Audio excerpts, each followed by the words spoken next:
Let's go. So, welcome to your 2-year check training. I have actually had a look at all of your 2-year checks that you've done, and this training isn't because they're done poorly. It's actually most of them were done really, really well, and it was really lovely to read through some of them actually. But it's just to make sure that we're all on the same track and we're all getting the best out of our 2-year-olds. So there's 3 modules. It's called the EYFS Progress Check at age 2. There's 3 modules, 1, 2, and 3. The first one is what it's like to be 2. Then we've got the EYFS Progress Check itself, and then the integrated review. If you do have any questions, please do pop your hand up as we go through. And obviously, as usual, I'll be asking some questions. Another question? Oh, that's all right. So, what is it like to be 2? This module will explore some of the key characteristics of a 2-year-old to put the course into context. It will then go on to provide specific information about the early years foundation stage and the requirements of the progress check at age 2. So just have a think about 2-year-olds that we've got within our settings, and from the list below, think about some of their typical characteristics, and then we will group them together.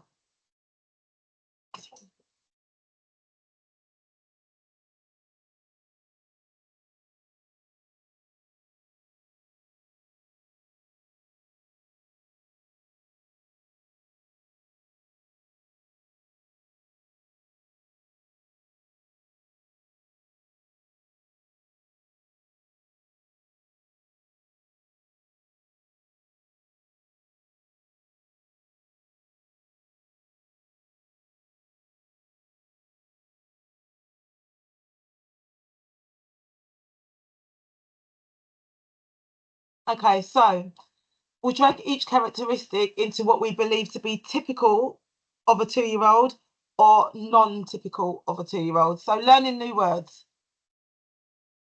Yeah? Eager to be involved in everything. Typical.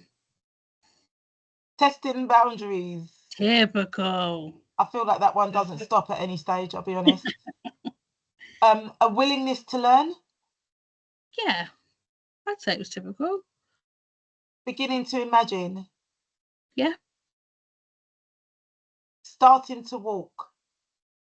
I wouldn't say that was typical. No. When would you expect a child to begin walking? Just after 1, I'd say. Yeah.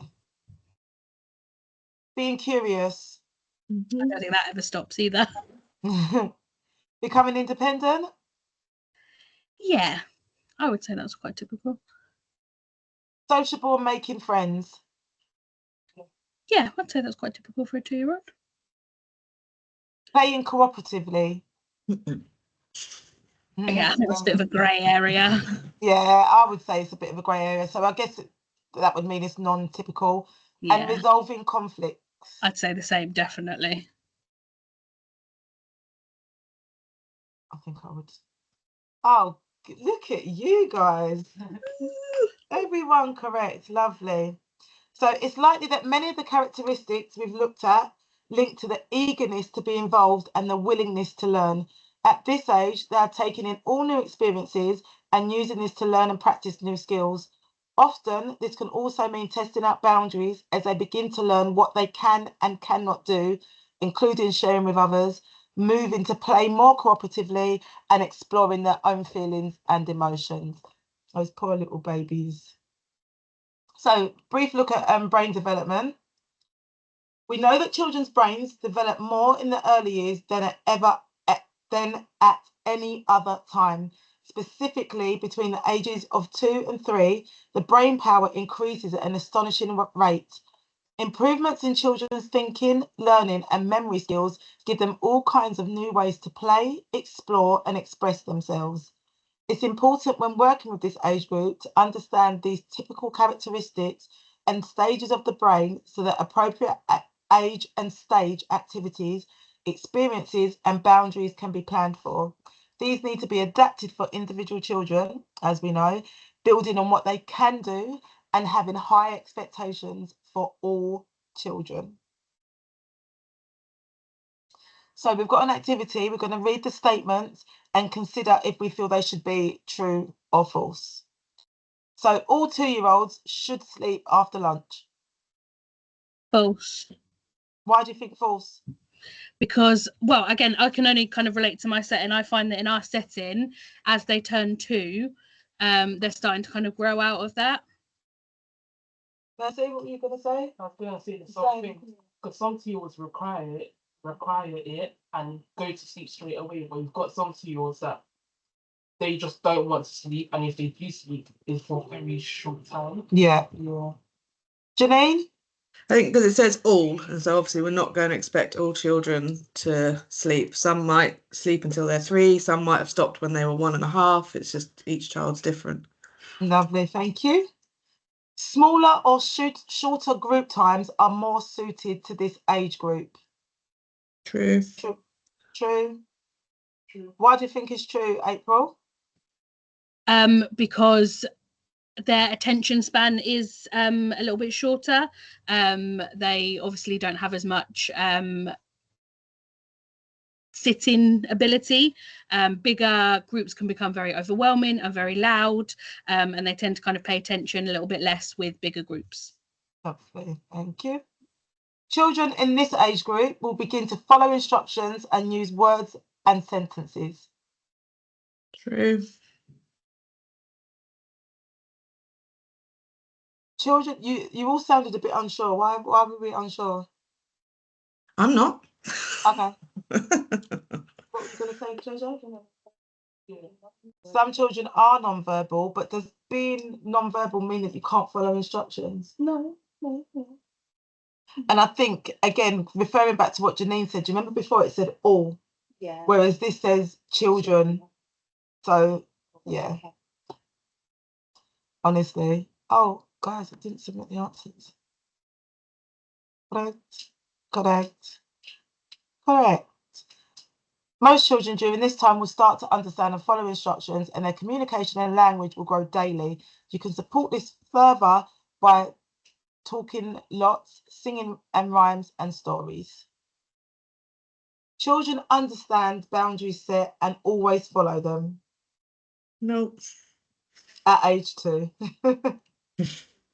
That would be nice. It'd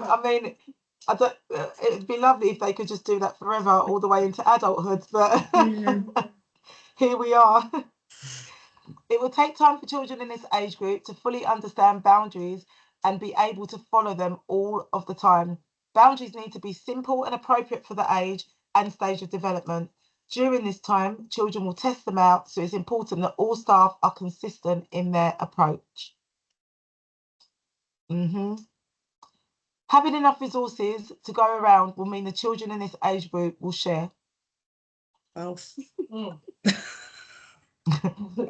could have boxes upon boxes. Yeah, Mercy said you could have boxes upon boxes and still. Whoever they want to share, it's also just about us trying to remind them that sharing hands, but yeah, also at that age, it's like. Well, do you know that your brain doesn't develop the concept of sharing until you're like 7? So everything between now, we have this expectation that, and we tell children that they must share, but actually that is not an effective concept because their brain doesn't understand that actually they must share yet. So that's why we need to make sure that we're working on those steps to support them so that by the time they do get to the age of 7, their brain has concreted that information. It's unrealistic to have enough resources to go around everyone, and even then you can guarantee that children might all want the same shiny red ball. Children within this age group often find it more difficult to share as they have feelings of ownership, saying, for example, it's mine. Supporting children to share, helping them to take turns and talking about feelings will all help them during this stage and enable them to begin to share with others. It actually reminds me of some of our 2-year-olds at the start of the year. I used to sit at the breakfast table and she'd be like, my daddy. and then the boy next to her would be like, no, my daddy. Like, and I we would genuinely spend, think that the my mummy, my daddy thing needs to be studied. Mhm. honestly, I've had exactly the same thing. Why is it so deep? why is it so deep? And then, but then I would say to them, no, my daddy. And they're looking at me like, how could you? Literally, the beef Maybe that, between my mummy, my daddy is so deep.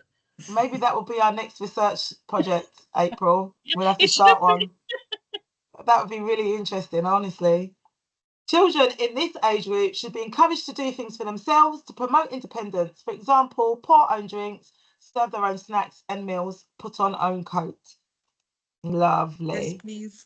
Yes, please. Children love to be independent at this age, and although only practice, they will be able to learn how to do all of these things fully independently. Plan ahead to allow extra time so that children can do things for themselves without feeling rushed. And I think we're all very used to, we've all been in a situation where it's like, no, quick, we need to get out, we need to do this, da, da, da, da, da. Come on, put your coat on, da, da, da, da. That is unfair on our children. We need to make sure that we're organising our time and thinking ahead and planning ahead so that we can make sure we're using these opportunities to teach them even the simpler things. It's helpful to regularly reflect on practice and think about your own or other staff members' expectations of 2-year-olds. You could use these reflections with your staff team and review your practice together to make sure the environment and boundaries set are appropriate. When you complete peer observations, have a specific focus on staff practice. This will support you and your team to create the right environment for your 2-year-olds where they can play, learn, and thrive. Now, question. Put your hand up if you have ever done a peer observation. Put your hand up if you've done a peer observation in the last 6 weeks. So I think this is, thank you, April. I think this is something that we actually really need to work on as 2-year-old leads, as room leaders, because very often it's easy to be frustrated, with 2-year-olds, but also with staff practice. And if we're not taken those opportunities and giving our other team members those opportunities to reflect on that practice, it's just going to go over everybody's heads. We do have our own peer observation template, but I will print this one. I will put this one in the group once we've finished, and you can have a look and see which you prefer. Maybe even have a go at doing both. But I would like to see everyone doing peer observations weekly. Now, I know that's not always an easy task when you've got 14 million babies and 50,000 2-year-olds running around your feet.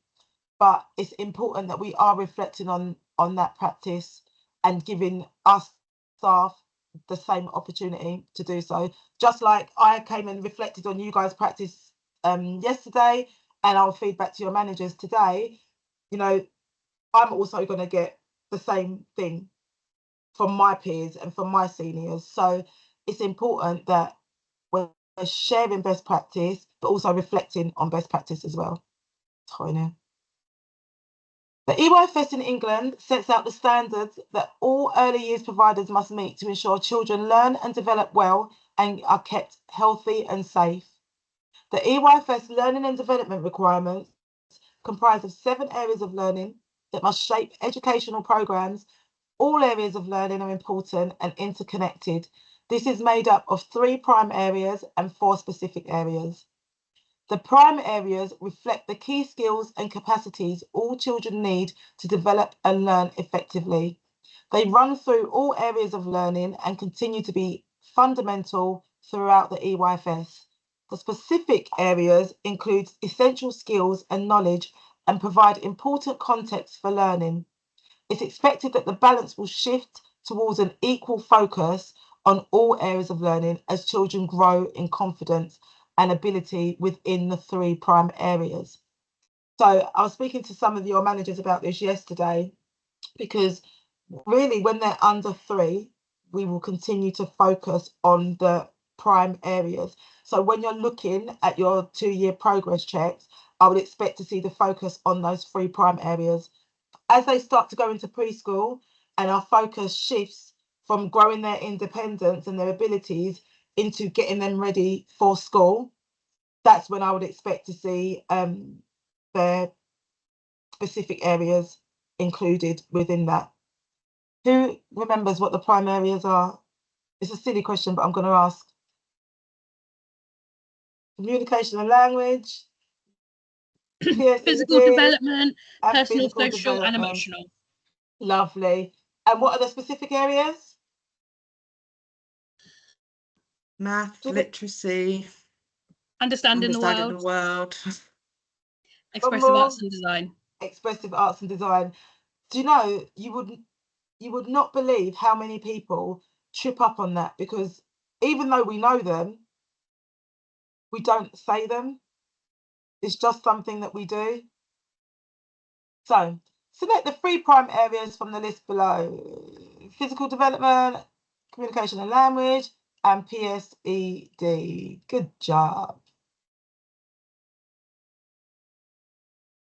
So typical development stages. Identify the correct typical or atypical stages of development in the activities below. So looking at personal, social and emotional development, do we think that playing alongside others is typical or not usually typical? Typical, I think. Playing alongside others, April. Yeah, typical. I think so, yeah. Thank you, ladies. Take steps to resolve conflicts with other children, finding a compromise. Not typically. No, I wouldn't say for 2-year-olds. What would you say? It depends on the 2-year-old. I think it's not typical, but also it depends on the type of 2-year-old. Because we have the child with that things with O, like she will probably be the type to, take this and I can take this. So typically it depends on the type of 2-year-old, but honestly, we know. I think it depends on the type of 2-year-old, but also on the level of expectations that you have for your children. Because you could go to one setting where, you know, the expectation level is high, and you would see this happening throughout the setting, but that doesn't mean that the next setting that you go to, you're going to see that from those children. So I also think the age of the 2-year-old is quite a big thing as well. Because I think from when they first turn 2 for when they are nearing 3 is a very big development jump. And I think that'll play a factor as well. Hugely, I would agree. So we're saying not usually typical. Seeks out others to share experiences. Yeah, I think that's pretty typical. Yeah. Begins to accept the needs of others and can take turns and share resources, sometimes with support from others. Begins to accept. Yeah? Yeah. Demonstrates sense of self as an individual, e.g. wants to do things independently, says no to adult. Yes. Like, regularly. Regularly. Ooh, partially correct. Oh, begins to accept the needs of others and can take turns and share resources. Apparently, it's not usually typical. Oh, okay. Maybe we've just got nice children. Well, again, I think, and I'm, you know, we joke, but I actually think it is the high level of expectations that we have for our children, and we've worked very hard on supporting them to be able to do that at a young age. So probably for our children, it's quite normal, but then I guess across the board, that's not the case. We're just the lucky ones, guys. Communication and language. They listen and respond to ideas expressed by others in conversation or discussion. I think that last answer is making me question things now. Because everything seems very grey all of a sudden. Yeah, I agree. I would say that yes. I think for my children, that is an expectation, you know, because we're constantly talking to them, we're constantly sharing ideas. So again, I think everything has now become a bit grey for me. I agree. You think it's typical? We'll just do what we Okay, think. Yeah. If we try And then we can discuss. yeah. So they understand more complex sentences. Put your toys away, and then we'll read a book. I don't know anymore. Again, it's a massive grey area. I'm thinking, yeah, we're saying typically. I'm thinking that's more of a later twos stage That's than exactly what I'm thinking. Yeah. an early if you twos. if you think about development matters or the birth to 5 matters, It's understand simple sentences, isn't it? Oh, I don't know. What age? Yeah, like simple instructions that having one instruction after the other is a next step up. So maybe quite overwhelming. I don't know. So what do you think?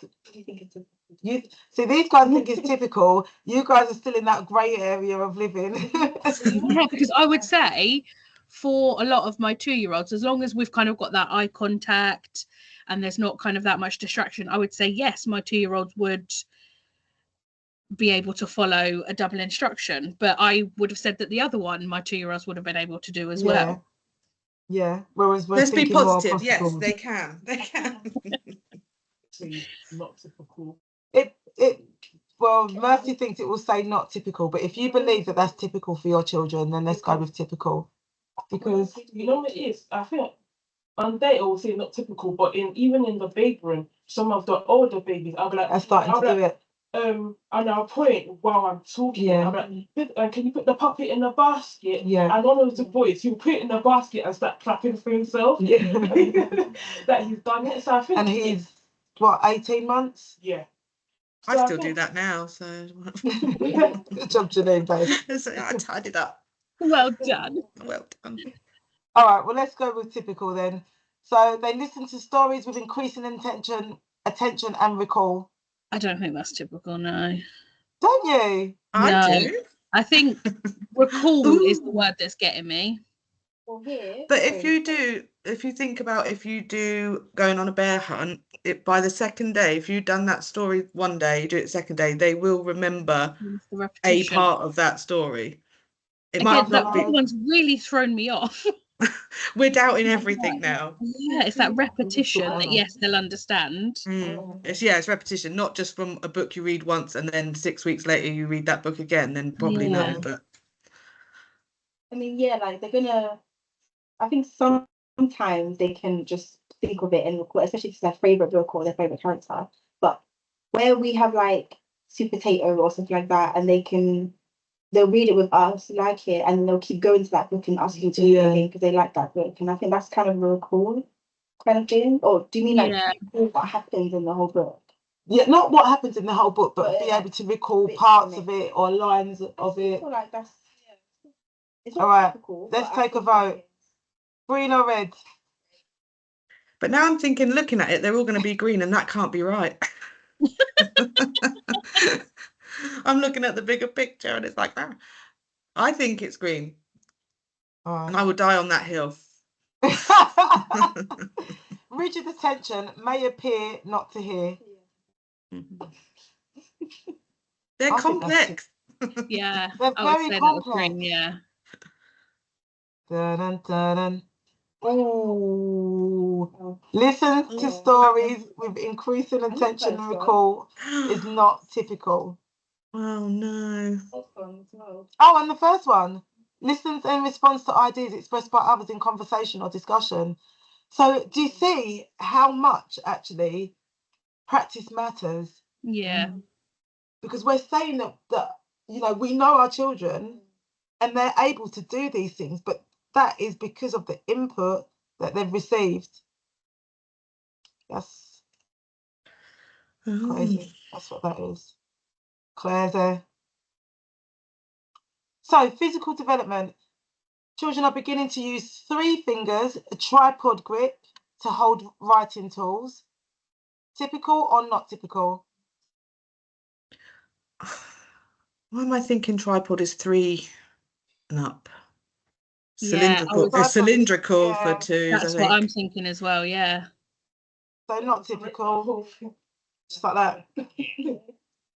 It's just- Practices some appropriate safety measures without direct supervision. I feel like Practice this. some Yeah. appropriate Because, safety Like, measures. for example, if I'm running in the school and they will be like, walk me through, like, Yes. I feel like that's it's obviously the older one. it's going to be low. Yeah. I feel like It's gonna that's be just low. the type of 2-year-old she Yeah. is. Like, But I do also feel like that children are very good at telling on each other. yeah. Yeah, they are. Do you know what I mean? Table, But you close know- the door, the gate, You know, or it's whatever. half the time they've done something. So Yeah. they But weren't they telling already you. know that it's the wrong thing, yeah. Yeah. So green or red? Red. One vote for red. Yeah, red, I think. Yeah, I would say so. Yeah. Red. Because you think that says with direct supervision, if you are not to tell them, don't climb on that thing, you know, don't run through they're not doing those things. They're not stopping themselves and going, hang on, I shouldn't be climbing on here. I'll get down. You know, you have to tell them. Oh, I didn't want to go there. Okay. Uses a pencil and holds it effectively to form recognizable letters, most of which are correctly formed. No. Beginning to be independent in self-care, but still often needs adult support. Yeah. I think that's quite typical. Yeah. Yeah, I think the practice one is. But Practices some appropriate safety measures without direct supervision. everyone said red. Nathania thinks this is green, guys. It's just actually not, if it's wrong, then She Give said an if it's wrong- example. Give an example. well, okay, practicing some appropriate safety measures without direct supervision. So I know what you mean. you know what I mean? I do. I'll give you an example. Okay, yeah. So I literally had a child a couple of weeks ago. Nathaniel was carrying scissors, and we were talking about how you carry scissors. Then there was a child literally copied days later, but they actually copied how she held, and then they were looking at me like waiting for the approval. Yeah, that's You know what I mean? yeah. Like look at me carrying the scissors properly. But like even like Okay. telling to close the gate and then the nappy gate, like seeing other children do things and saying, "Oh look, they're on the table." Like Yeah. I feel like that's still safety measures. But the question Are you saying it's isn't whether typical? exactly. Or is that That's the the odd question. child? Just leave it in the red just in case. Oh, it was the other one. Oh, it was this one. Really? No. That's shocking. Beginning I'm to questioning use- this now. Yeah. Yeah. they didn't I do want to that speak to the person that made this. I want to please. speak to the manager. I Beginning have to some be independent. questions. Beginning to use. Beginning. Beginning. Yeah, that's the to key word, use. isn't it? Me. Yeah. Beginning to use. I guess is the key word. Yeah. So it's important to understand typical patterns of child development to enable you to understand the needs of 2-year-olds and identify if there are any areas of learning and development where a child may need further support and be able to plan next steps.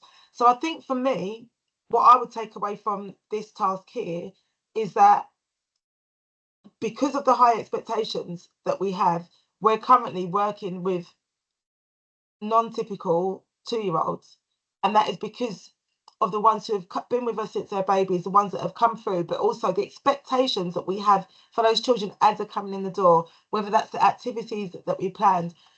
But it just highlights how important it is to just stop and think when we're working with these 2-year-olds, when we've got these 2-year-olds who are having meltdowns, or, you know, when we have an expectation of a child who is only 2. Actually, is that because our expectations are set so high, or is that because they should be able to do it? So it's important that we're stopping and thinking and reflecting. The EYFS Progress Check involves writing a short summary of the child's development under the 3 prime areas of learning. You don't need to split the summary down into subsections or aspects of learning, but some of the non-statutory guidance does use subheadings. We'll cover the requirements of the Progress Check in the next module. Birth to 5 Matters splits the areas of learning down into the following subsections or aspects. Please note they're not the same subsections used within the early years learning goals. The guidance should not be used as a checklist to steer each unique child through a prescribed path with required next steps. Rather, it should be a support to help adults to recognise and interpret what a child is showing at the present moment. Give the child time to rehearse those skills, be ready to help enrich their experience and deepen their extended learning. So again, that's exactly why we're now doing the stepping stones, because it's much clearer and it supports this. It supports the 2-year-old's development nicely. And we also work alongside Birth to 5 Matters. So what this is saying to you is, rather than it be, okay, this child's not walking, so we're going to do X, Y, and Z, because it says that by 18 months old, they should be walking. It's more about, okay, this is what my child is able to do now. How can we develop that so that they can meet the next milestone? So we'll move the correct aspect of learning from Birth to 5 Matters to the corresponding area of learning and development. I could show you this, but I feel like we'd be able to do this without it because we're so clever. So we're not going to bother looking at the Birth to 5 Matters. We look at it a million times a day. So listening attention, does that come under communication and language, PSCD or PD? Communication and language. Lovely. Understanding. Communication and language. Speaking. Same one. Did one disappear? Oh, no, it's there. Understanding emotions. PSED. Making relationships. PSED. Sense of self. PSED. PSCD. Moving and handling. PSCD. Physical. And health and self-care. PSED. Physical. Yeah. Oh, with me. Yeah, because it's about your gross motor skills, isn't it? Yeah. To support you. Imagine if I said that and it was wrong. Ding, ding, ding. You get a prize. You get a prize. In fact, I owe people prizes. I haven't forgotten. Okay, I'll get your prize. So, true or false? The EYFS in England sets the standards that all early years providers must meet to ensure children learn and develop well and are kept healthy and safe. Yep. Correct. Birth to 5 Matters was created as a statutory document to help practitioners to understand and support each individual child's development pathway. True or false? True. Incorrect. Abel's like, what? It's not statutory. The framework is not statutory. So if something is statutory, that means you have to follow it by law. It's written into law. Oh no, Birth to 5 down. Birth to 5 EYFS. is the EYFS is statutory framework. Oh, okay, yeah. Birth to 5 is mandatory framework. So it just is there as guidance. Merging them two together. Yeah. That's what you wrote. In this module, you've explored the key characteristics of a 2-year-old, reflected on your own expectations of children in this age group, and looked at the physical stages of development they go through. The module has touched on the EYFS and the areas of learning and development, focusing on the 3 prime areas. This information will support you in the next module, as Mel yawns, as we move on to look in more detail at the EYFS Progress Check requirement. Oh, hey, cutie pie. At the end of this module, welcome to module 2. At the end of this module, you'll be able to explain what needs to be included in the EYFS check at age 2, when it needs to be completed, and how to involve parents and carers in the process. This module will focus on the requirement for the EYFS Progress Check at age 2 and what it should include. What age, April, sorry, not April, Janine, what age do you normally do your 2-year checks? They have to be done, well, before they're 3. So they do usually about 2 years, 8 months, something around there is usually average. April? I'm gonna throw some spanners in the works. Banner it up, babe. I don't have a set time. I go on the child. So if I think that there's I've got a concern there and I need to kind of get that 2-year check done, I will usually do the 2-year check within a couple of months of them coming into toddlers and turning 2. So I can get that done. And that's obviously my Senko answer. But I usually do it by about 2.5. Treasure? 2 years, 7 months. Yeah. Nancy? You've never done a 2-year check. When do you think would be a good age to do a 2-year check on the typical child?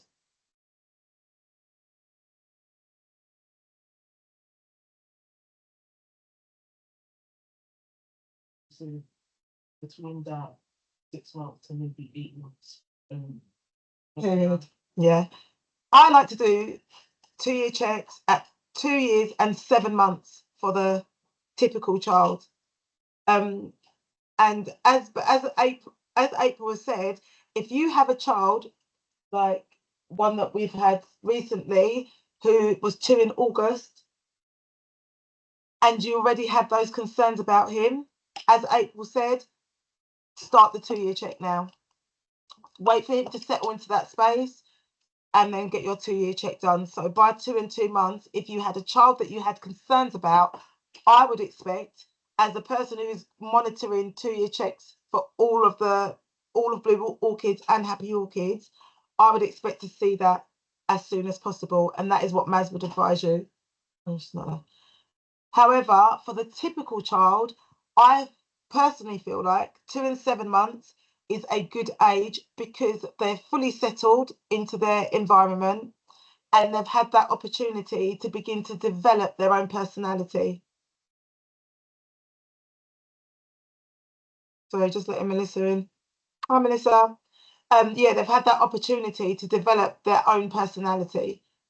So I always feel, and I would say to you, if I see that you don't have a 2-year check done at 2 and 8 months old, to me, that's overdue.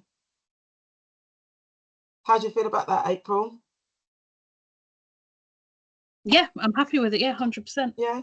Janine? And then we'd probably do like a assessment again on a child that we've got concern about at the 2-year, 7 months mark, just so we've got kind of that further evidence. Exactly. Janine? Yeah, makes sense. Yeah. Ladies? Yeah. Lovely. Any questions? What did you say about the non-typical children? The unique children. So a unique child who you had concerns about, I would expect for the settling period in the toddler room to be completed, and then you do that 2-year check. Okay, so even if it's before that 2 years. If it's before their 2 years and 7 months, yes. If you've got a concern, yeah, do that as soon as you see it, as soon as you begin to get those concerns. But once they're settled, yeah. So allow that child to settle, and then do that 2-year check, but revisit it, because obviously you want to speak to the parents about what you're seeing as well. Go on, sorry. Would you do the baseline before the 2-year check? I would do the baseline as the 2-year check. Okay, so no more baseline. Otherwise, you're doing the same thing. Yeah, because Jenny's wrote that I have 2 baseline and 2-year checks to do. So yeah, so but we're talking about a non-typical child, remember? Oh, you said not. Yeah, so I would expect them to have a baseline check after they've had their settling in period. But if that was a child who you had a concern about, that baseline check would be their first 2-year check. Okay. No problem. When a child is aged between 2 and 3 years old, practitioners must review their progress and provide parents and carers with a short summary of their child's development in the prime areas. The progress check at age 2 document states it has 3 main purposes. 1, partnership with parents. So whilst practitioners and other professionals can support children's development and well-being individually, they can achieve so much more, as we know, when working together. So when you do that 2-year check on that child that you've got the concern about, and that's their actual baseline assessment, I would expect you to show the parents that and have that conversation, and then create the next steps for that child, and then go back and revisit it.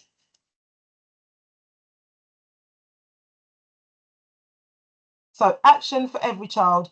Writing down observations and sharing reports do not help children. Practitioners need to listen to the child, talk with each other, and then plan together. Working together can make a difference. So that's where your next steps come in from your 2-year check that you've done. Okay, what are we missing? What do they need? How can we support them? And then we action that with activities and interventions. Some children need extra help for a while as they grow and develop, for example, with their communication. Other children may have long-term developmental needs. Some families may struggle and need support. Whatever the circumstances, sensitive early intervention can make a big difference. Children develop rapidly between the ages of 2 and 3, and practitioners need to be quick to support and identify help where it's needed. So again, that's why if there's a child that you have a concern about, we do it as early as possible. So from the list, pick out some key features of the EYFS that states that progress check at age 2 should include. Should it include the times they've slept, eaten, and had their nappy changed? Should it include the characteristics of effective teaching and learning?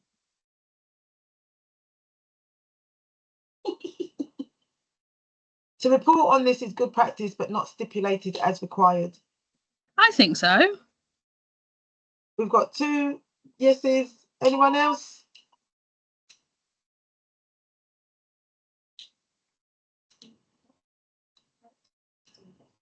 Teaching and learning, and to report on this is good practice. Why does that say that in brackets, but it's not stipulated as required? Yes. Is it a key feature? Let's come back to it. Child's key strengths. Yeah, I think Don't so. cheat. No one likes a cheater, Zoe. Yeah.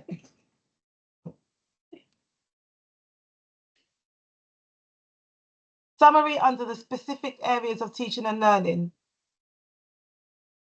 So, Under the specific areas, no. What do we focus on? The prime areas. Almost got you. Summary under each prime area of learning. Yes. Any areas where the child's progress is less than expected. Diplomatically, yes. Diplomatically. The names of children they play with. So, characteristics of effective learning, teaching and learning. Are they a key feature that the EYFS states should be included in the progress check at age 2? You know what's so funny? But what we're so intent on not being wrong, but it actually doesn't matter if we are wrong, because we're about to know whether or not we're right or wrong, and then we'll be right. Do you know what I mean? I think no is in a sense of a 2-year check. But also it's always the characteristics of effective teaching and learning are in it amongst the areas of prime areas. Is what it's already in it in its own way. So we're not going to then write a whole section on this afterwards, surely. Right, so let's take a vote. Put your hand up if you think yes. Right, you think no. Lovely.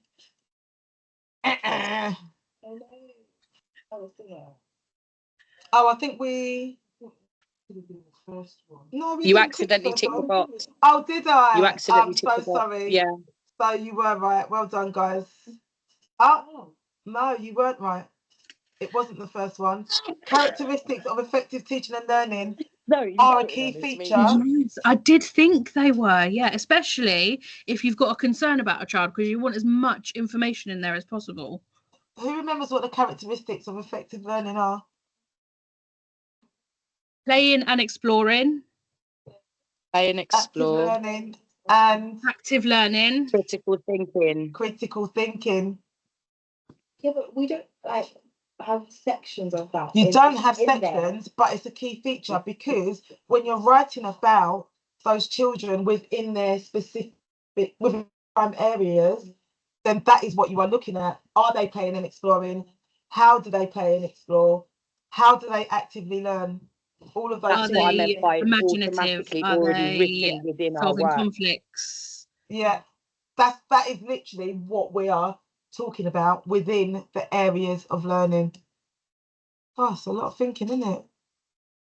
Other than these key areas, it is for you as practitioners to decide what the written summary should include, reflecting on the development level and the needs of the children. Within this, you may want to include a short summary about how long the child has attended the setting, how settled they are, and personalise it with their favourite things to do. Then move on to a short summary under each of the prime areas. I think that's a really nice idea, actually, to have that little overview of the child, where they started and where they are now. And I think that's something that parents will quite enjoy. For the questions in above, the only reason I said the first one was because I was going off how the baseline. Oh, When I've okay. done the baseline, Yeah. because normally, how at least Jenny's kind of told me to do it is like kind of just briefly put like how they're eating now. Like, oh, initially his eating wasn't as good in the beginning, Yeah. but now he's more happy to eat the food at nursery. So that would be one of his, that would be a characteristic of learning that he's now developed. Yeah. Because so whilst we're not specifically saying, oh yes, this child eats very, very well, but as Mercy said, it could be that previously that was something that they weren't doing well, and now they are doing it well. So you would want to mention it. I understand. Within this, if there are any specific emerging concerns or an identified special education need or disability, practitioners should develop a targeted plan to support the child's future learning and development, involving parents, carers, and other professionals. This must describe activities and strategies the provider intends to adopt to address any issues or concern. So that support plan, that's what we call the ISP. The progress check at age 2 is a summative assessment of a child's progress. The information provided in the check is informed by ongoing assessment, also known as formative assessment, that you gather about the child each time they attend the setting. So that is your normal daily observations that you do. Formative assessment involves practitioners observing children to understand their level of achievement, interest, and learning styles. Practitioners will then shape teaching and learning experiences, for each child, reflecting that knowledge. The next part of this module will look at observation, assessment, and planning, and how to use this information on the progress to inform the progress check.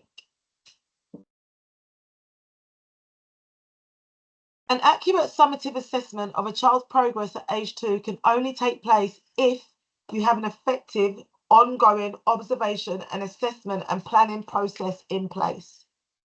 Every key person should know what it is they intend children to learn. This could include specific skills or parts of the curriculum and would be based on their knowledge of the individual child. It includes how we implement the curriculum, so how we meet the needs of the children, how we teach and facilitate their learning. It also includes how what they're doing is having an impact and making a difference. So, for example, are children making good progress? Is there anything we could do differently to support individual children? An effective ongoing observation, assessment, and planning process will also ensure that you are assessing a child's progress in an ongoing way, not just waiting for the progress check before areas of concerns are identified. So just think about that. An effective ongoing observation, assessment, and planning process will also ensure that you are assessing a child's progress in an ongoing way, not just waiting for the progress check before areas of concerns are identified. What do we think that means, Janine? Sorry, that's your new name. I've been called worse, it's fine. Can you say that again? Because I've just like completely spaced out. So an effective ongoing observation, assessment and planning process will also ensure that you are assessing a child's progress in an ongoing way, not just waiting for the progress check before areas of concern are identified. Yeah, so if while you're doing your observations and you say notice that so and so tends to stay in one area of learning, so they are always at the mark making area, and you can see that that's been for like a term or something, half a term, they've just not really ventured out. So instead of waiting until their 2-year progress check to say they don't access other areas of learning, you would put into place strategies to invite them into other areas. And then obviously if that doesn't work and you get to your 2-year assessment, and that's when you would address whatever the problem is. And what would you use to support that? Where would that be documented? And so we have observations, the ones that get sent out, and then we also use notes to put in anything that we don't want to send as like, this is what wonderful little child did today, more of I have noticed this on this time, and then it's a record there for anyone can see if they pick up anything. Okay, so that's your observation. What do you use to assess that? To assess whether, sorry, you use the observation to assess whether or not they can do that, but what do we use within our nurseries? Sorry, what do we use within our nurseries that helps inform the planning and the next steps for those children? All together now? Stepping stones.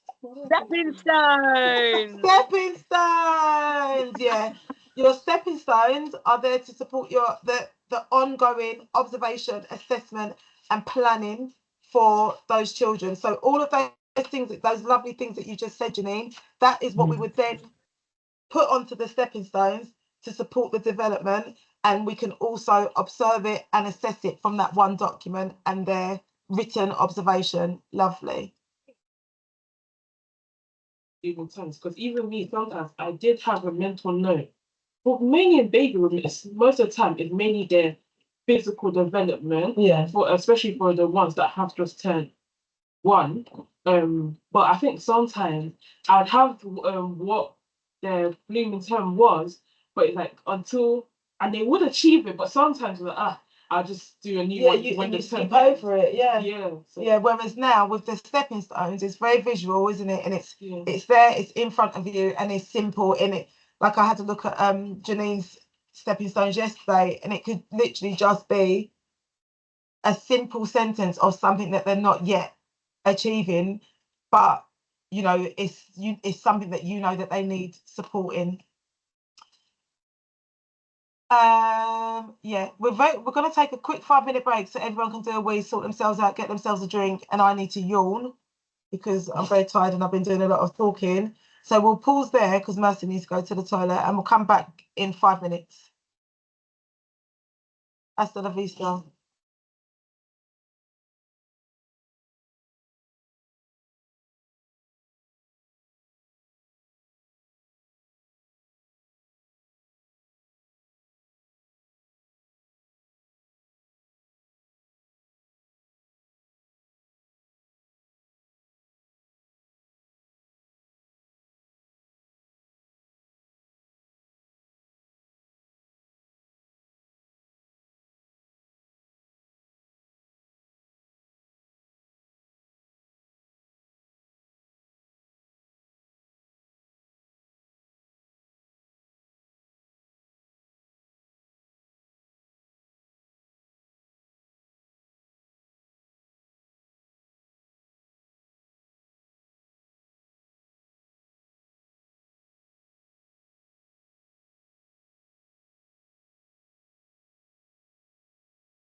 I don't know what that is very much.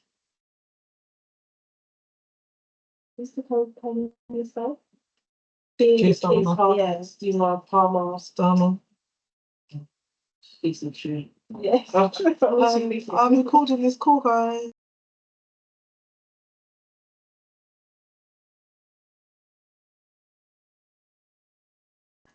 No behaviour, Melissa. No behaviour, these lot. Hey, I I love a bit of London behaviour. This ain't, I don't love get a bit of twisted. happy behaviour. This ain't London behaviour. This is nonsense. That's what this is. Nonsense. Bring me home. Bring me home. I'm coming to get you on Wednesday. Bring me home. Right. Key principles for completing the progress check. I thought April was back then, but then I realised that I just had double vision. We're going to go ahead. I'm sure she'll catch up. The check should be completed. Hello. The check should be completed by a practitioner who knows the child well and works directly with them in the setting. This should normally be the child's key person. What do we think about that statement?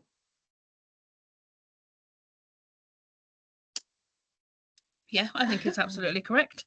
I think obviously as a key person, you should know your key child better than anyone. You are doing the kind of assess plan, do review structure with them with their stepping stones. So yeah, I agree.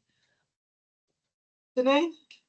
I do, however, get lots of feedback from everybody because we are a team. So when I'm doing a 2-year check, I do like to get feedback because another set of eyes is always great. Yeah. And we do have our buddy system. So me and my buddy, we sit down and we basically just hash it out and discuss what I've noticed, what she's noticed, and put that together. Yeah, and I think that way nothing's then missed. Well, I think what I was going to say is that some of the staff that have key children, and sometimes they may be like level 2 or something like that, so they want the support when doing things like this, just to reassure that they're doing the right thing and getting it right, I think sometimes. Yeah. So I would agree. I think because we've just had a discussion here because Nathaniel has been doing the 2-year checks, but those 2-year checks have been informed by the key person. And obviously, you know all of your children, but the key person does still need to have that input. So yeah, I would agree. It needs to be based on skills, knowledge, understanding, and behaviour that that the child demonstrates consistently and independently, including examples of these in the summary report. Ensure the progress check report takes account of the views and contributions of the parents. That one is key because what I have noticed is we are sending off progress checks to parents and not giving them time to comment. It's just sent off and we call it a day. Lovely. We've ticked that box. We've done that progress check. What I would like to see happen is before that gets sent, you print that progress check, you share that progress check with the parent on collection. Just say, I just wanted to show you the progress check. This is what we've written up. Please, would you mind adding your comments? They can go home with that document and they can then bring that back to you or send that back to you so that you can see their views. You then type their views onto their progress check that you've completed, and then it gets sent to the parents. Yeah. So make sure you share it with your parents once it's in the draft. You print, you share, you ask for their response, and they then return that back to you. Obviously, not all parents are going to be as forthcoming with returning it back to you. Make sure you put a time frame on it. Can you just get this back to me in the next week so that I can type it up and send it off? If it then becomes an issue where they are not getting those views, do it at the gate. Just say, oh, did you have a chance to look at this? Just wanted to get your opinion. Like, what did you think? And then write up that conversation for them. Yeah. How to take account of the views of children of contributions of parents. You may gather these from ongoing observations and feedback, or formally asking parents. So when you put those observations up on family or on the newsfeed and they respond to them, that's also a way to obtain their views. Encourage them to let them know what their child enjoys, what skills they are learning at home, and any new words or language structures that are emerging, and any particular patterns in their play. So all of those conversations that you have on collection or when you're doing your handovers, make sure that you're having those conversations and just making a mental note so that you can refer back to that and add it where needed. Ensure the progress check report takes into account the views of other practitioners and, where relevant, other professionals working with the child. So going back to our unique children, if we had a unique child who had been working with Maz or April and you've been giving them that support, or with Mel, then your input would also be required. So it's also for you to have that conversation with the Senko in the room, even though all of the Senkos are sitting here, and as well as the key person, and it then gets written up. Maz, who's Queen's Park Senko? Oh yeah, yeah. Sahara and Claire. Yeah, that's it. And then they're having training done today, Janine. So you can involve the children by asking them to show you their own interest, help them to take photos of what they like or dislike.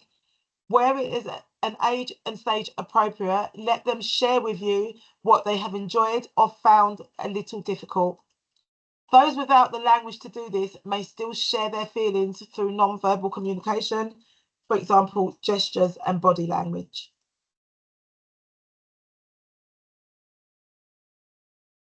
Oh gosh, we've got speed. So, at what age should the EYFS progress check take place? As soon as they're 2, between 24 and 36 months, or just before they turn 3? You got it. Between 24 and 36 months, as soon as they're 2, or just before they turn 3? 1, 2, or 3? 1, 2, or 3? Pick a number.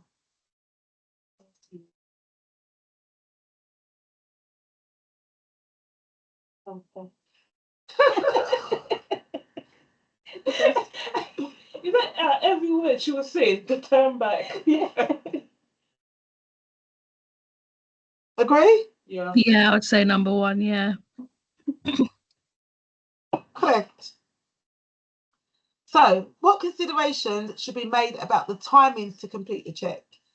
Local arrangements for the integrated review.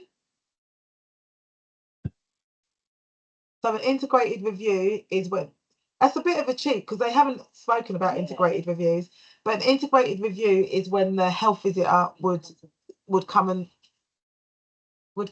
and do a 2-year check from the setting. So usually it's either in their home environment or they get taken to the health centre. But for an integrated check, the health advisor would do all of those things. So they'll visit them at home and they'll come into the nursery to check as well. Have a think about that when we come back to it. External factors that may impact the check. So whether it's a new sibling, a house move, or family separation, is that something that we would consider when thinking about the timing to complete a check? Nathania thinks yes. April's overthinking her whole life. I'm overthinking too. That's my life. I'm overthinking it now. That is my life to a T. If I read this myself, I would have just answered it straight away. But because we're here hashing it out, I'm overthinking it now. Me Yeah. too. You know what I mean? I mean, I would, because it's a different transition, and there's lots of changes. So you'd have to bear with that, because that might not be the normal behaviour of the child as such, because they've got lots of other things going on. But then again, I might do it and then review it again and then redo it in a couple of months when things have settled down, and then work out the balance between the two. Yeah. So yeah, I would disagree. I would agree with that. When they are due to go to school? I mean, no, that wouldn't have had a factor No. when they're 2, no. I would hope not. When their peers of a similar age have their check completed. No. When the manager sets the deadline. Yes. I mean, yeah, but no. How settled they are. Yeah, I think so. I think that'd be a factor, because you wouldn't do a 2-year check if they had still really struggling to settle from babies. Exactly. How long they've been at the setting. Is that something to consider? Is that a trick question? I hope not, but we're going for that. Oh, sorry, I forgot to click the top one because we didn't come back to it. So yeah, when you're considering, obviously you need to make those appointments. So if the health visitor says to you, okay, I can come in 6 weeks, then you need to consider whether or not that is urgent for you to complete now, or whether or not we can wait the 6 weeks for that appointment for an integrated review to happen.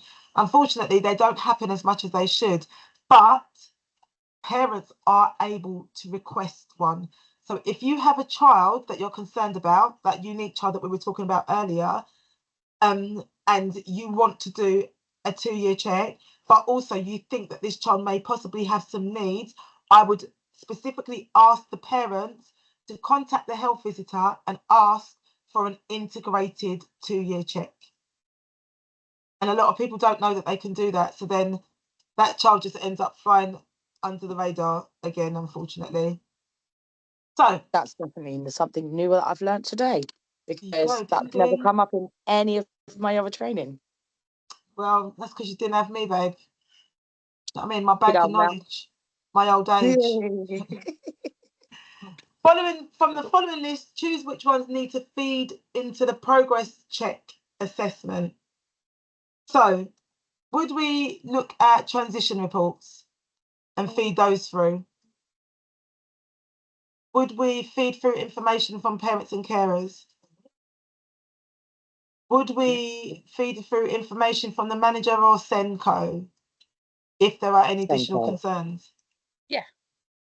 Would we look at summaries of observations on the child? Yeah. Yeah. You're like, of course. Any local arrangements for the integrated review? The same thing. Wouldn't they have their own? Wouldn't they have their own assessment that we could then add to it, or are we adding just bits and chunks from the integrated review then?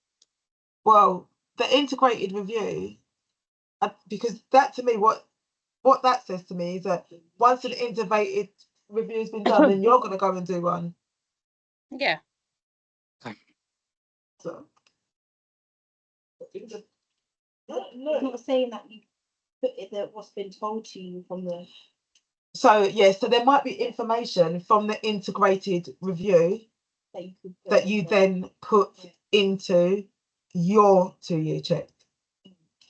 So that's implying that once the integrated review has been done, once you've met with the health visitor, any information that the health visitor gives you about that child, you would then put into your own document.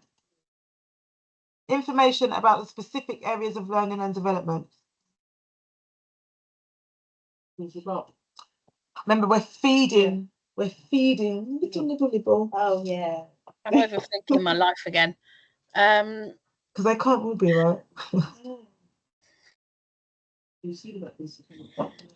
They do. So within my report will be areas that I discuss, specific areas, but I'm not particularly concentrating on those. I'm concentrating on the prime areas. Yeah. I mean, we discussed earlier as well, you're doing the characteristics of effective learning as well. So that would be integrated in that somehow, but you wouldn't necessarily make it a vocal point of your 2-year check. Exactly. We're not going to spend 5 minutes talking about maths, but it could just be that somewhere within the report, we've picked up on how well they know shape and colour, for example. Well, let's see.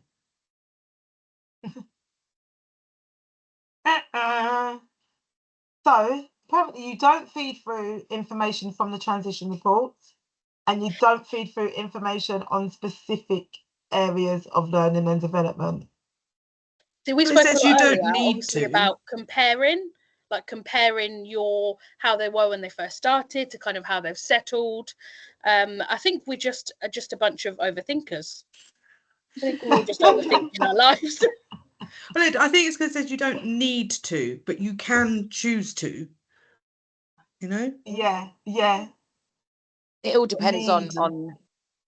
it all depends on when the child started as well, because they might have only spent a certain amount of time, say, in the baby room before they've moved up. So that transition point is really quite important, and we do Yeah. filter through information from it Yes.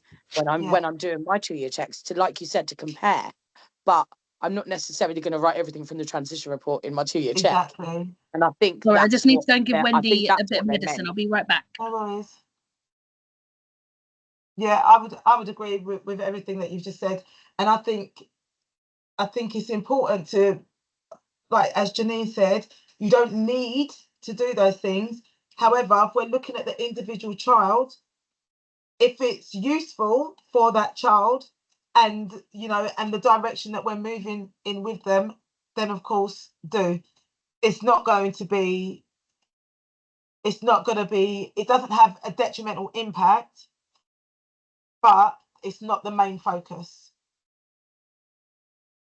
Working with parents. So the EYFS requirement is that the providers must provide parents and carers with a short written summary of their child's development. Discuss how the summary can be used to support the learning and development at home, and describe the activities and strategies they intend to adopt in the setting to address any issues of concern. So during inductions, so when you're having parents come in, you're doing show rounds and you're doing settles and things like that, ask parents and carers how they would like you to communicate with them. So what way is best? I, as anyone would tell you, would push you in the direction of family, because the last thing that you want is a parent who has said to you, I've sent you 4 emails and you haven't responded, but actually you've been called into numbers and you don't have that second to go and spend 5 minutes checking your emails. So to support your parent partnership and thinking about the rooms that we're in, always direct them towards family. It's a great point of communication. Your managers can see it, so it means that other people can pick up on those messages if needed to support you as well. So let them know, this is how we communicate. Is that okay with you? Would you prefer something else? And then obviously if they say, well, actually it's better for me if you call me, no problem. We can try and build that into how we work. Include information about the progress check in your induction pack so that they know, they're aware of what is coming. That's a job for me. I do an induction pack. So when we have children who sign up, they all get an information pack, and it will be things like parents as partnerships policies, behaviour policies, the staff handbook, the parent handbook of expectations, the golden rules, all of those things. I also include information about funding, but I don't include information about a 2-year check. So I will start to. And I've got a senior meeting afterwards, so we'll discuss that as well. Cute. Around the time the progress check is due to be completed, talk to parents and ask if there was anything you would like to feed into it. This will be easier if the parents are used to sharing interest and information. I really like that idea actually, because if you say beforehand, oh yeah, I'm just getting ready to prepare their 2-year check. Is there anything that you would like me to discuss within it? It means that when you go back to them to say, I've done the 2-year check, please have a read and give your feedback, then it means they've already had that idea. So they're already thinking about it now. Make sense? Ask parents and carers how they would like to receive the progress check once it's complete. For example, through a one-to-one discussion, an online system or paper version, so you could send the copy. We send it anyway via family, but there's also the option to print it off for them to come in and have that one-to-one discussion, sort of 15 minutes at whatever time of day works well. It is recommended that a one-to-one discussion is always held if there are any concerns about a child's learning and development. During the discussion, you can agree specific next steps with the parent and carer. Obviously, that lends well towards both of you because you're both the Senko for the setting anyway. So that's a good way of gathering that information and supporting you. So I think moving forward, I think it's important that we really identify those unique children and make sure that we're following these steps, but following those other steps for all children. So letting the parents know that you're doing their 2-year check within the next 2 weeks or month or whatever, but then also following that up with the update. So perfect. I finished the 2-year check. How would you like me to print a copy for you and then get the feedback? Use ordinary everyday language rather than professional jargon. I think we're all very good at that anyway. Ask parents about their ethnic, religious, and cultural identities and avoid making assumptions. Work with interpreters if you speak a different language from the family you are working with. Again, family is great for this because I don't know if you know, but they can change the language that they receive messages in. So when they're receiving those messages, if it's in English but they speak Romanian, they can change the language on family and it will translate it for them. You can also put it through Google Translate as well. So we've had it before where Maz has written up the report and then put the information into Google Translate, had the English and then the other language on the bottom half. Work with interpreters. Okay, let's quickly do the self-assessment and then we've got 30 minutes to bang out the final module. So the EYFS Progress Check must be based on what someone tells you? Behaviour? Did you say no or yes? Skills? Knowledge? Practitioner opinion?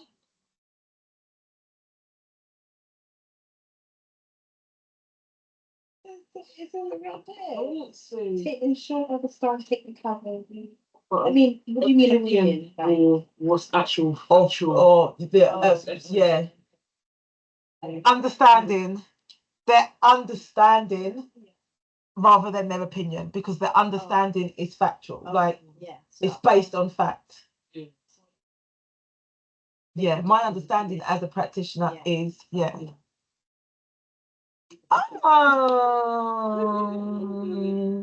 I do get really proud when we answer these very simple questions that are asked in a very difficult way.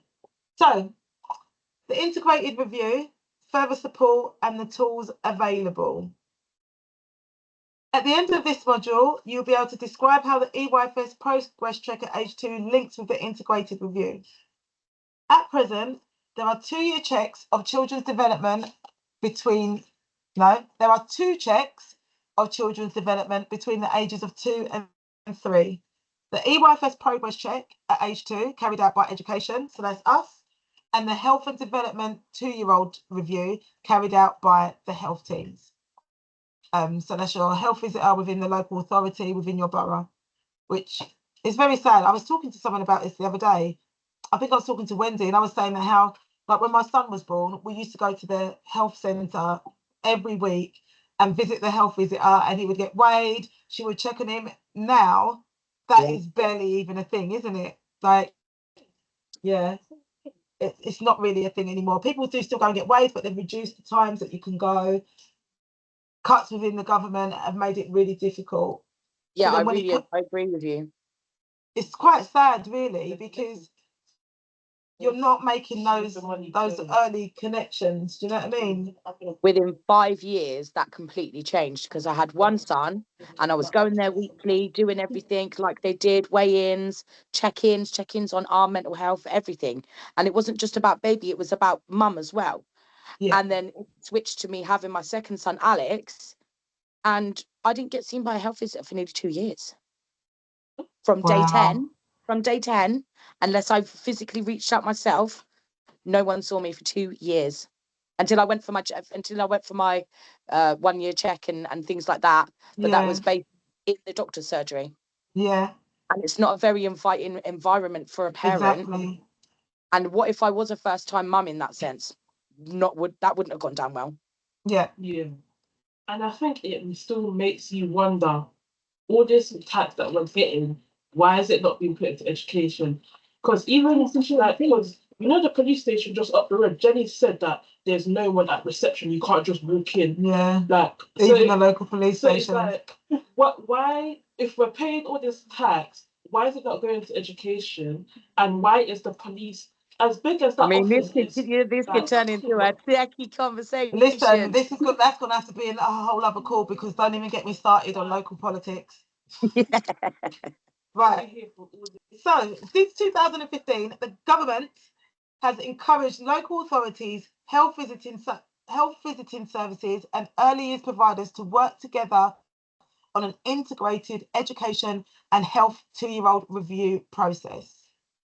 This can give a more complete and accurate picture of the child by drawing together parents' views and concerns, the early years practitioners' detailed knowledge of how the child is learning and developing, the health professionals' expertise in the health and development of young children. The only thing I don't like about this statement is it implies that we don't have any expertise in the health and development of children. But actually, I think as we're going through these training courses and we're breaking down exactly what it is we're actually doing for these children, you begin to recognize more and more how many different elements of all of these things that practitioners are responsible for. So please don't take that the way I did and assume that it means that you have no idea or no training or anything like that. But this is where we are focused on the detailed knowledge of how they learn and how they develop. The aim of the integrated review is to help identify children whose progress is less than expected and to offer early intervention for those children who need extra support at an age where interventions can be more effective than they would be for an older child. Providers should work with their local authority, within their local authority procedures, and where possible, integrate the progress check alongside the 2-year check that is completed by health visitors as part of the Healthy Child programme. So, again, as I said earlier, if you have a concern about a child, request that integrated check, whether that's through the parents doing it or whether you contact the early years department within your local authority under the Healthy Child programme. Integrated reviews take a variety of formats. There is no one-size-fits-all solution. This may involve sharing the progress check with the child's health visitor so that they can have a summary of the child's development completed by someone who knows the child well. So, for example, if you've already done the 2-year check or you've done that baseline assessment because the child has only been with you for a short period, with the parent's permission, you can share that with the health visitor so that they are then able to use that information to guide them through their integrated check before they come in and observe. The child's personal child health record, you know that red book? I love the red book. Do you know about the red book? I don't have one. The red book is an effective tool to record and share information between all parties. It can help with the planning of referrals or interventions when additional support is required. Whatever the format, the progress checks at age 2 should support health and education professionals to identify the child's progress, strengths, and needs so that we can promote positive outcomes, facilitate appropriate intervention and support, especially for those whose progress is less than expected, but also generate information which can be used to plan services. So when we're sharing this information, the health visitor will have their own assessments that they have to do, and their own research that they have to do to complete data for the local authority, so the local authority can see where children are struggling and what that means for the budgets and where the money is going to be spent. So, thinking about the benefits of the integrated check, what are your thoughts?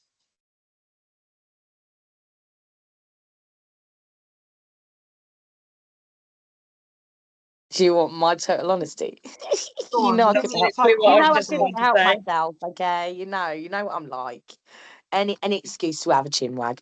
No, honestly, I think it's great that the health visitors are doing this, but I feel like we're more equipped to review these children. I We agree. spend probably more time with these children even their own parents do these days. So for me, I'm like, you spending 10 minutes having a chat with mum, who's probably a little bit going to be taken aback anyway, because you're not around half as much as what you should be. I'm not having a go at health visitors, but this is my view. This is my opinion. I just don't think it's going to be a valid review. Yes, No. the health visitor is going to pull together what the views of mum are, but so can we. And I think our points are on a day-to-day basis and are consistent, whereas theirs wouldn't be as much. Yeah. And I mean, between us, I've got 20 years in early years. In the 20 years that I've been in early years, I've done 3 integrated checks. That's insane. Okay. Yeah, I was going to say, I don't know how it works because I don't live in Bedford. I live in Milton Keynes, so I'm in a different council and everything anyway. But we were having children coming into my old setting, very clearly unique and needing urgent support. And we would say, "Where's your health visitor check?" And they say it was done over the phone. I said, "Well, what can they learn?" Asking the mum, and the mum's going, "Yeah, they do this, yeah, they do that," and they're going, "Okay, lovely, lovely, lovely, lovely, they're doing fine," and you're going, "No, no, thank you." Box. They're just ticking a box, aren't they? That's Mum is exactly what going to it be is. biased. Mum is going to be biased. Yeah, She's going to mum thinks say her they're son or amazing. daughter can do everything, unless she just generally does have concerns herself. Mhm. Yeah. Oh, So we had, they were saying that we had a health visitor in, and because they don't do checks, they don't do the checks for under 2s, but even those children who are under 2 who are not getting that check, they still get forgotten about when they are 2. Unless you physically go and request it. And I can promise you that half of our parents, between all of the nurseries, don't even know where to find their health visitors' details. it's not It's crazy.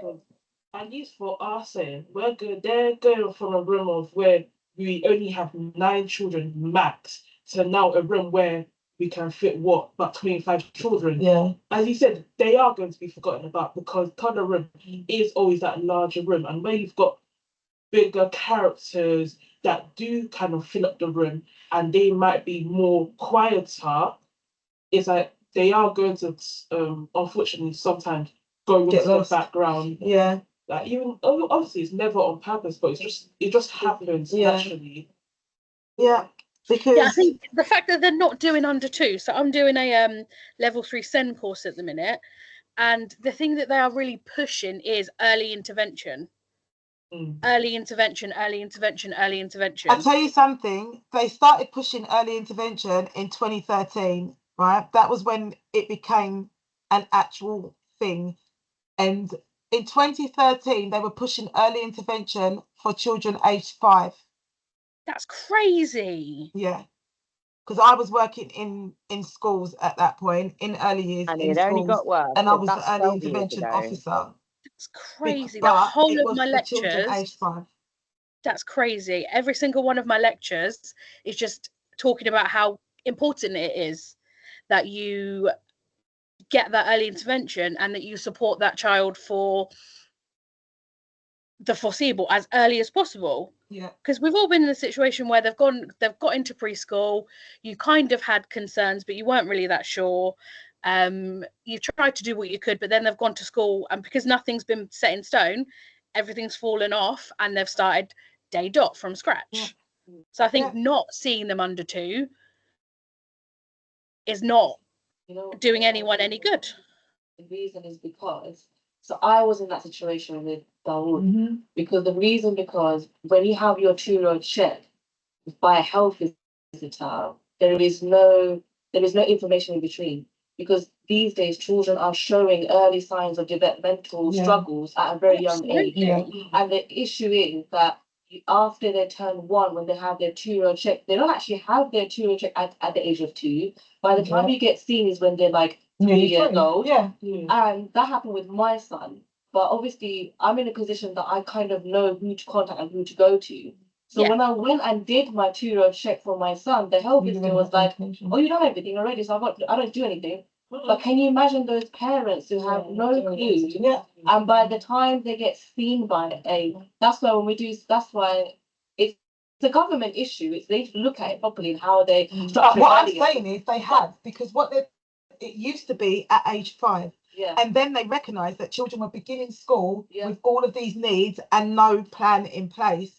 So when they recognised that in 2015, that's when they then said, okay, let's do it at 2. But now what they're doing is they're using those integrated checks. The reason they do the integrated check is for data. That's the reason they do it. It's for data, so that it can inform planning. We need to think about circumstances as well. I know Maz is behind you. We had a situation where we had a little girl here that has got Down syndrome. The early years team wouldn't look at her until she was 2, which I think is crazy. Because that was my point, because by the time my son turned 2, it was already 3. And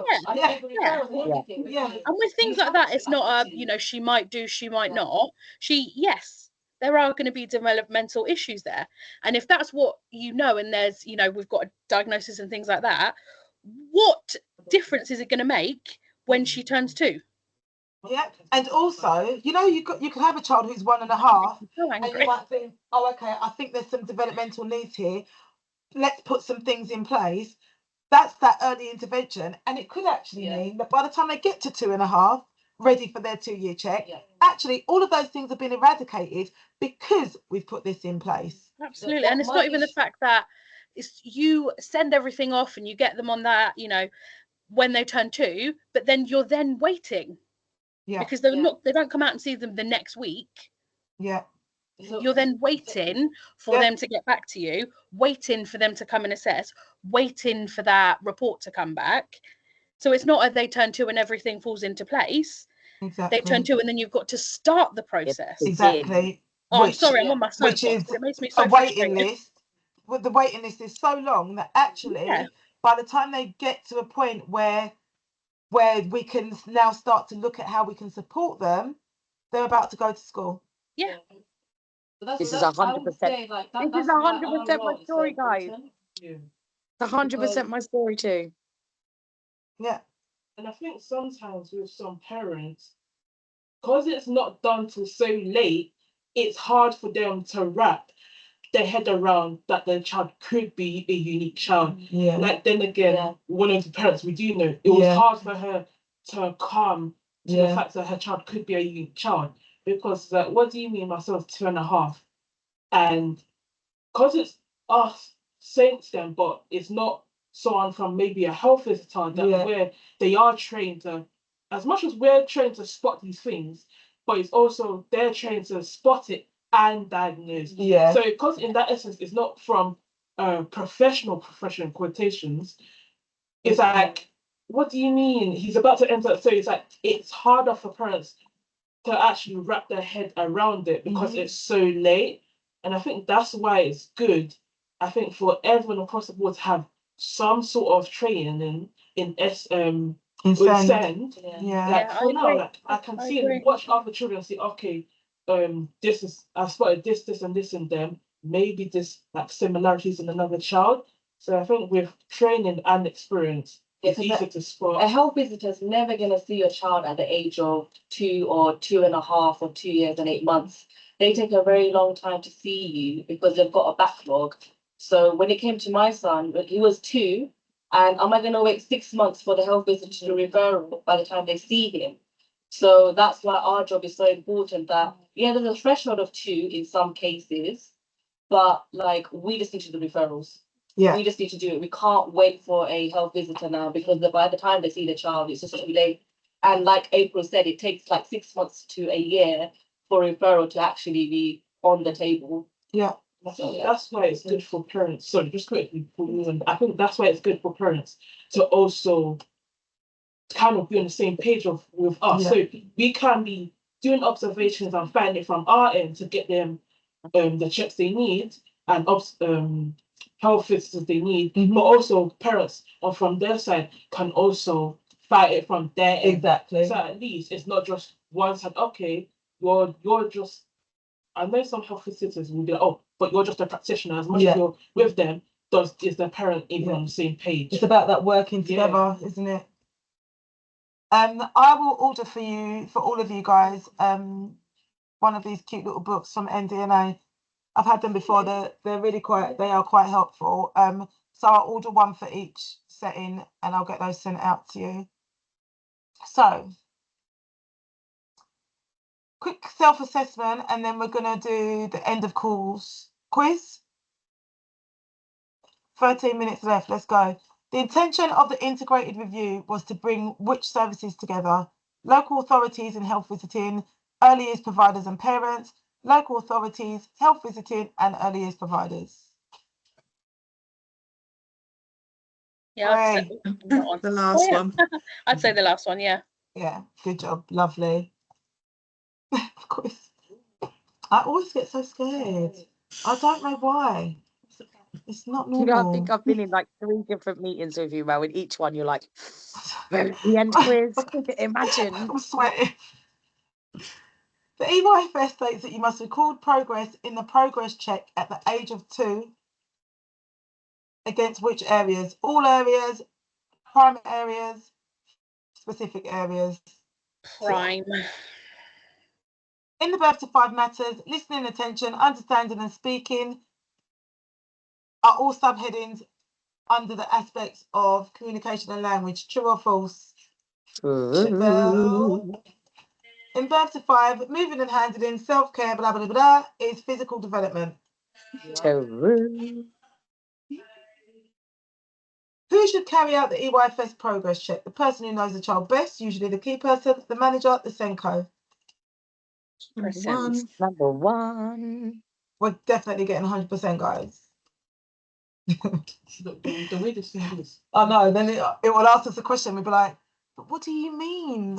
What do you mean need? I don't understand. Who should record who should the recorded information be shared with? The doctor, the parents, the whole staff team. Select one. The parents. Thinking about all the timing? No. Think about the timing of completing the progress check. When would not be a good time? The child is happy, content, has regular attendance. The child has been in the toddler room for 2 months and really settled. The child's parents have just separated. The child's mother has just had a new baby. Yeah. Nope. The child has just returned from a 2-week holiday. Number one. Wait, When would look, not when would not be a good time? Oh, not sorry. Not. Oh, nearly slipped up. It couldn't have been that easy, could it? No. What was the purpose of the integrated review? To facilitate appropriate intervention and support for their children and families, especially those whose progress is less than expected. Yeah? Yeah. Do you want me to read the rest? Right, yeah, I'm reading the rest. Select all. Oh, sorry. To allow health services to visit children in childcare settings. Did they ever? I don't know. I've never known anyone. No, but was that the purpose of it? Oh no. To help staff identify each child correctly. Is it you? Generate information which can be used to plan services and contribute to the reduction of inequalities in children's outcomes. Sticking to number one. We're sticking to number one. We got No, select all surely. that apply. That definitely applies. Oh, okay, fair enough. You think that I one see. applies? What happens when you don't look at the question properly? In it. To allow health services to visit children in childcare settings, they can come anyway. Oh, I was gonna say, well, did we ever stop them in the first place? Exactly. Do they ever come? But why Have do I they ever come? seen one? Precisely. Are you happy with your selection? yeah. I think we're going to get 95%. Where can you find further information? Local authority?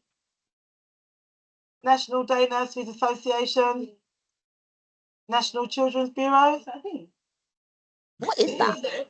What are these things? NDNA is who we're doing the training from, it's the early years I've not nursery heard of advisory NCB. team. National Children's NCB. Bureau. Don't know what it is, but it sounds bougie. But I don't. The thing is, you can definitely find information from all of those sources. Shit, if it was a real thing. Let's see. NCB. I'm about to Google it. I'll be honest. What NCB? Yeah. Okay, cool. Because that's literally what I wanted to do. I've just wrote it down so that I could go and Google it later. Because I actually have not heard of this. I mean, the closest So I've got the National is Children's Bureau. Listen to this, guys. The National Children's Bureau work collaboratively to form policy into practice to ensure the best outcomes for children and young people. Oh, that National Children's Bureau. That one. Oh. That's it. You know, the one like that do health and social care into adulthood and education and all of that. Yeah, that one. All right, maybe we I'm can find guessing, yes. information from there then.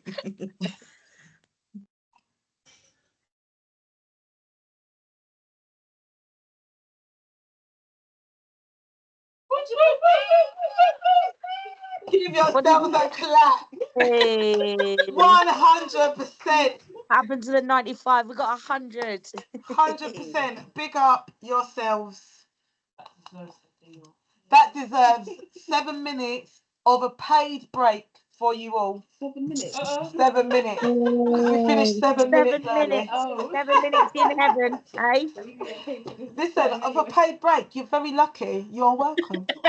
100%. Don't tell your managers that I'll give you 7 I'm just gonna minutes. note that down. Mel says 7 minutes for paid break. Was that Cornelia? Cornelia. No, does anyone have any questions? No? I think it's a Just really, only really good does. refresher. Yeah, Really, really good to everybody. get that under your belt. There's a couple of things that I didn't know. It's the whole it's the integrated 2-year check.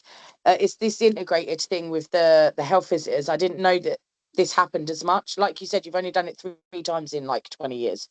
So Yeah. that's something new for me to take with me. Yeah. And remember, you can get parents to request that. You can find out. I would actually suggest that you find out, and especially as the saying goes, who your local health visiting team are. And get. I won't do it now, but Maz will pass it on. Maz has got the information. Have you got it from Redbridge? I've got it from Okay, Redbridge. so we've got it from Redbridge, but I would find out that information for Bedford. I would ask you, Maz, 1 second, please. I would ask you to share that find out that information for Bedford and start making those links, speaking to them, especially those children that you're concerned about, including them in your meetings and things like that, and sharing the information. Maz was just saying that for Redbridge, that is now a thing. So the 2-year checks and things like that will be shared moving forward. So yeah, if you can, that will be your homework, to go away and find out who your local health visiting team are. And Well, I've begin got to a build children's those centre next door, links. so Yeah, you have. Oh yeah, you have.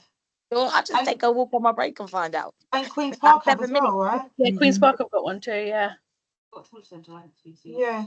So maybe have a chat with them, see if they've got any information that they could share with you all.